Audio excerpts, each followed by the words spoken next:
Okay, so I haven't sat in front of this camera in a really long time. So I decided today was going to be the day that I was going to do a video because I just haven't been able to record. Like, I've recorded a lot of stuff, but haven't been able to sit down and edit them. And I have some time today, have some time this weekend. So I thought I would get into it. Hi everyone, welcome back to my channel. My name is LaurenOLauren. If you're new here or if it's been so long that you do not even remember me, let's get right into it. How I reinvented myself and stopped being depressed. We're gonna jump right in. So let's start from 2024. 2024 started off very high. Like, I had very big plans for 2024. 2024 was gonna be a groundbreaking year for me. Things were going good. My braids are so tight when I pin them up, I'm sorry. 2024 was looking very good. I was very positive. I was in a good place. Everything was coming together beautifully. And then, you know, just like how when one part of your life starts to get perfect, another part of your life starts to fall apart. And it's just, that is always the thing with me. Everything is never working in unison. So my personal life was going great. My personal life was exceptional. My personal life in 2024, chef's kiss, amazing. Everything was great. And then my work life started to fall apart.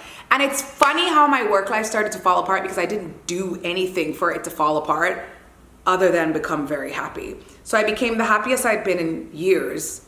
And then my work life just started to like fall all over the place. And I'm like, wait a goddamn minute, this don't make no damn sense.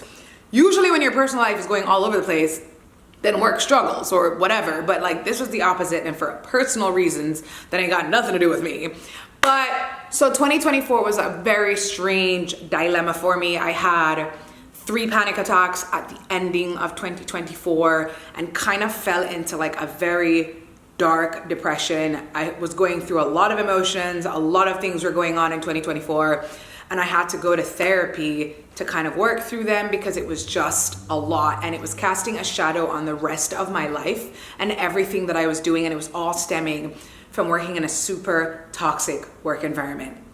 Coming out of that in January, something happened in January. I just decided, you know what, like I got released from a lot of this stress.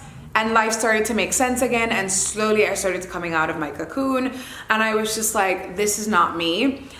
A friend of mine came to visit California, and he showed me a photo of myself. Well, not a photo, he was recording stuff, and I saw a video that he posted, and then I was just like, oh no, this is what I've been walking around looking like, in leggings and everything all day.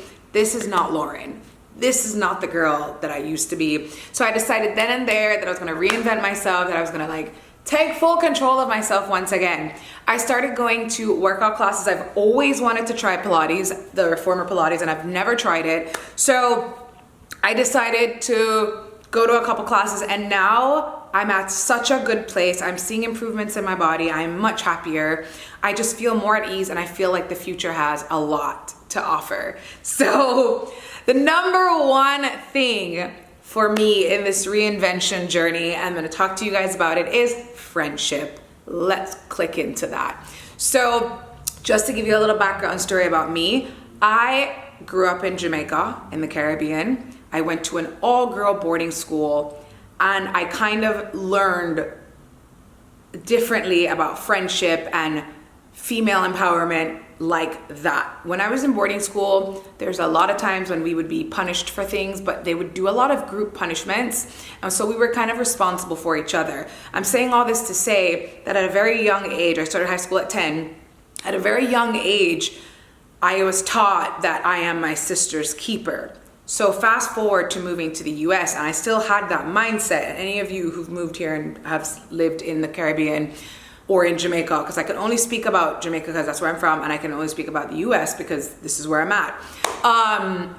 Once I moved here, I realized that my way of seeing friendship had to go. It was killing me. So I decided this year, I just can't be a girl's girl anymore. Not that I'm gonna be anti-women, but it's just not gonna be the priority that it used to be in my life, and I'll tell you why. I have noticed friendship in the US is kind of like this. You know when you're traveling and you're taking a flight and you're going to a destination? So friendship in America is like having a husband or a boyfriend or a partner is the destination that we're trying to get to. Friendship is kind of like that area is it the waiting lobby in the airport when you're waiting for your flight? It's that waiting area until it's time for your flight. Now you can be in there for a couple minutes, you can be in there for a couple hours, you can have a long ass layover. It just depends, but that's not your destination. That's just waiting until it's time for your flight. I find that friendship in the US is a lot like that. A lot of girls, they're very much invested in themselves, and I think women in general too. We're very invested in ourselves when we're single, but the minute that we find a man, like that's why they have this thing called relationship weight, which is something I truly do not believe in, because to me it feels like you're trying to say, I don't like this whole relationship weight thing, because it's like, yeah, I used to care about my parents and all that, but now that I'm in a relationship, I don't care anymore. It says to me that like you've stopped taking care of you, and it has nothing to do with weight per se. It's just the term relationship weight. I just don't like it. But I feel like that's what friendship is. And so, you know, growing up in Jamaica, there weren't a lot of weddings around me. There wasn't, Jamaica and America have two very, very, very, very different cultures as it relates to family and marriage and relationships. And I feel like more here, a lot of people come from, you know, whether their parents are divorced or not, they've seen their parents get married. In Jamaica at the time when I was young, very few people I knew had parents that were married. Very, very few. You didn't see a lot of weddings. You know, you kind of grew up seeing a lot of like single mother households. So women were very, you know, I feel like Jamaica's a very matriarchal society, and women are very strong because they have to be. And so relocating here, and that's like not really the case, I had to learn very quickly that a lot of these friendships, they're only for a certain time. I mean, don't get me wrong, you're still friends, but it's like you go from like hanging out, working out all the time. And I get it, if you go into a relationship, you're not gonna hang out with your friend all the time, but it goes from this is our thing to we don't even have a thing anymore. Like, we don't have a thing, I'll just fit you in when I can, but we don't have a thing. My thing right now is focusing on this man. And so that's one of the things I've decided not to do this year. I started to do a lot more stuff on my own. Like today I took myself to get my toes done, took myself on a little date. I've just been walking around, and I've really been enjoying going out by myself. I started going to classes, like spin classes, workout classes alone, which if you're looking for activities to do alone, I highly recommend working out on your own, especially going to these classes. Reason why, if you go to them enough, you kind of form a community. Like for me right now, spin is like my obsession. And I go to this spin class quite often enough that I know the instructor. Like I don't feel alone there. I feel like one of the regulars, and I highly, highly recommend for you to join a class, because I feel like it's better that way, that you do the things that you want to do, because you'll find your people there. They're already doing what it is that you want to do, if that makes any sense. That was a pretty long point, but I'm sorry, I had to get it out there. And that goes into my second point. I decided to start hanging out alone. I didn't want to invest in these temporary friendships or these like wavy friendships where like the current is high 1 minute and then it's low. I'm a very consistent person, so I need my friendships to be consistent. I'm not asking to see you every single day, but it can't go from like we would hang out every weekend to like you're doing everything with this person and like our friendship is just on the side burner for you. Like it's just like, I also like having a small circle. I don't like big circles. It's just less drama. I'm at an age in my life where I realize the more friends you have, the more drama. So I like very small circles. I hang out with a select amount of people. I'm very, very careful about who I bring around me. And I'm always checking the vibes. So, and this has happened to me several times this year where like someone is going somewhere and I'm like, who's gonna be there? You know? And they'll say a bunch of people's names, and it's not like I have beef with these people, but like I don't know these people and I don't want to know them. So I've gotten to this place in my life where like I just don't need to know everybody. Like, and this is very different from who I used to be, because I was basically a socialite and media personality in Jamaica, and part of my job was knowing everybody. But I'm at this place now where like I don't want to know everybody. I'm not interested. I'm okay with like, I know one person in the room, all right, cool, I'm good with that. I don't need everybody like talking to me. It's just like, ugh, too much. Number 3 in my reinvention journey, therapy and hobbies. Now, I've always been a girl that has had hobbies. I very rarely have I ever just like had nothing to do. I'm very big on hobbies. I truly believe every individual should have hobbies. Hobbies is what keeps a lot of us from not being bored. A lot of times I see girls go from, and I can only speak about girls because like, yeah. I see girls, even girls around me, they go from relationship to relationship to relationship to relationship because they don't have any fucking hobbies. They don't have hobbies and they're not working on themselves. So their hobby or their thing to do is a relationship. So they just come out of this relationship, they're gonna look for another one to jump into.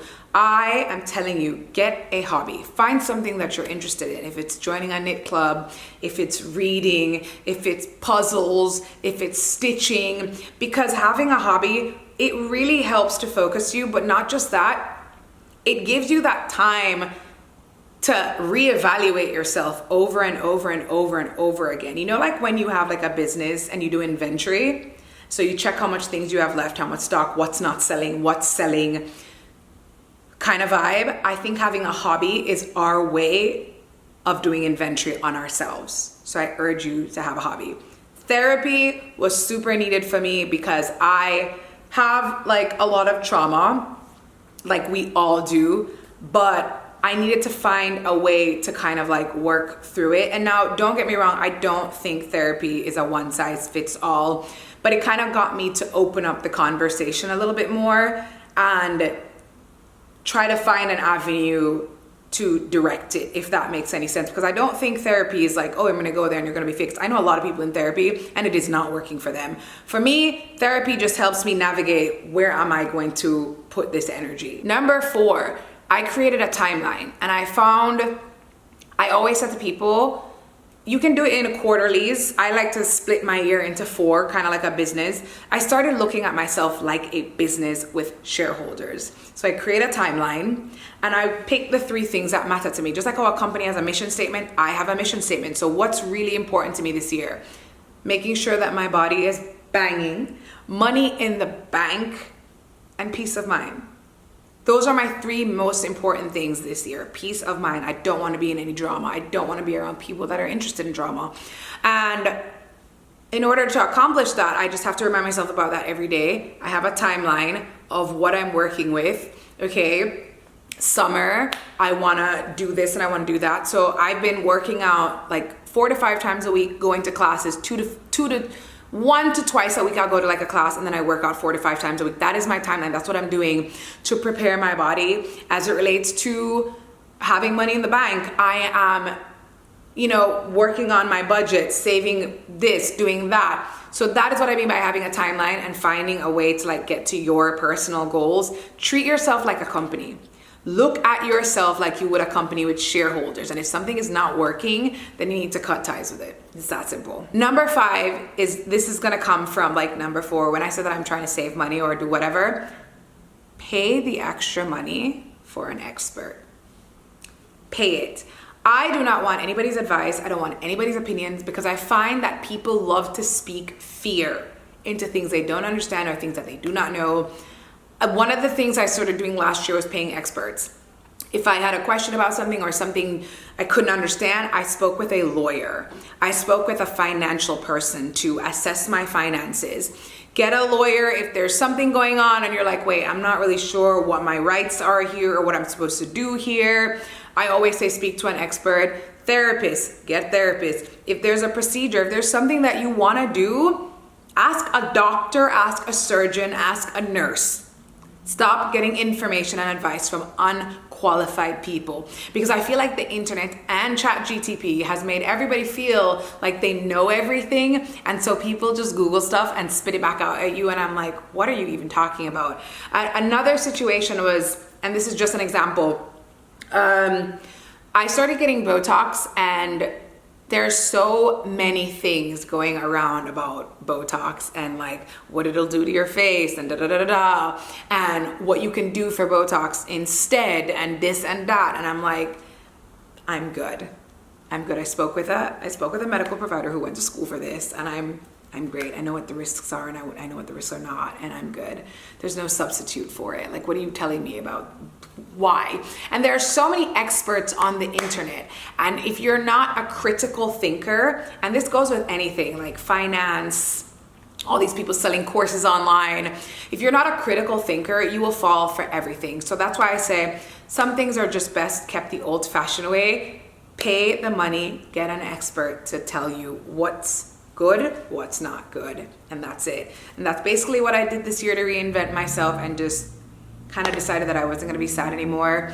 I also just went through my entire wardrobe, and I made up my mind. I said, how do I want to show up? How do I want people to see me? What do I want people to feel when they look at me?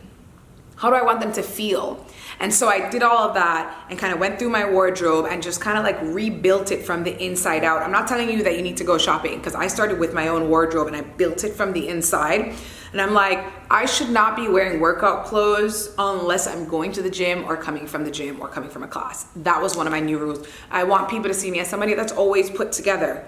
And that just makes me feel good. And that's what I've been doing this year. So hope you guys like this cute little video. And if you guys want more in this little series, I am still a work in progress. I am not done, but I don't know. Like I said, I feel like this year is going to be a great year. There's a lot of possibilities for me this year. And I just feel good. I feel good about everything. I feel good about the decisions that I've made because I made them, and I'm not influenced by anybody. These decisions are mine. And I feel really grateful for the place that I'm in. God has been really good to me. He continues to be good to me. He continues to show up for me. And I just try to spread love wherever I go. I just try to mind my business and spread love. There is really no need for me to be bitter. I said this last year. There's no need for me to be bitter because God is so good to me. So I'll see you guys in my next video. Bye.